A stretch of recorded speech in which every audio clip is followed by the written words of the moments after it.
Musim gugur 1950, pasukan tentara merah Cina menguasai Tibet, negeri di atas angin yang dipimpin Dalai Lama.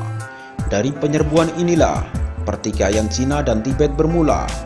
Setahun kemudian, pimpinan Tibet Dalai Lama ke-14, Tenzin Gyatso, didongkel dari jabatannya. Sementara, Cina mengangkat pemimpin baru di Tibet. Tibet terpecah belah, gejolak politik memanas. Sebelum kejadian itu, Tibet adalah negeri merdeka.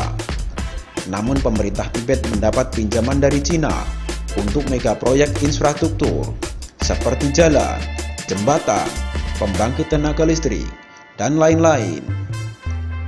Selain mendapat bantuan uang, Cina juga mengirimkan pekerja-pekerja ke negara Tibet, hingga pada suatu hari pekerja-pekerja tersebut mengangkat senjata dan menggulingkan Dalai Lama.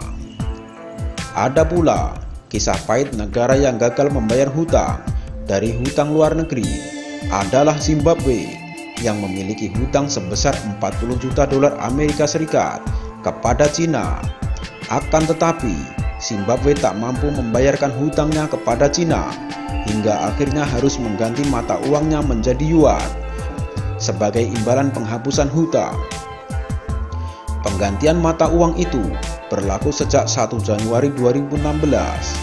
Setelah Zimbabwe tidak mampu membayar hutang, jatuh tempo pada akhir Desember 2015. Kemudian kisah pahit selanjutnya dialami oleh Nigeria yang disebabkan oleh modal pembiayaan melalui hutang yang disertai perjanjian merugikan negara penerima pinjaman dalam jangka panjang. Dalam hal ini, Cina mensyaratkan penggunaan bahan baku dan buruh kasar asal Cina untuk pembangunan infrastruktur di Nigeria.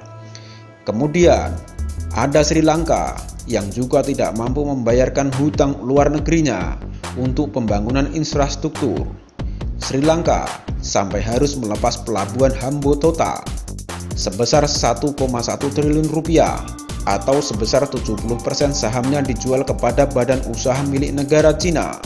Dan ini merupakan penjajahan gaya baru. Maka waspadalah.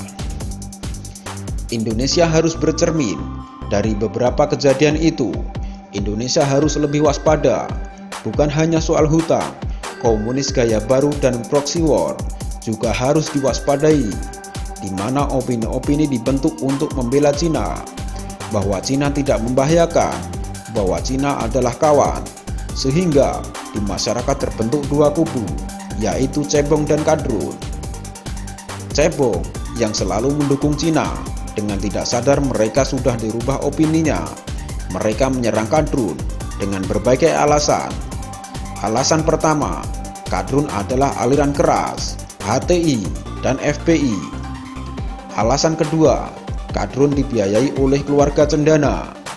Perlu kita ingat, keluarga cendana adalah pihak yang membuat komunis tidak bisa berkuti, dibunuh karakter dan pergerakannya, sehingga komunis gaya baru mati-matian akan menyerang keluarga cendana.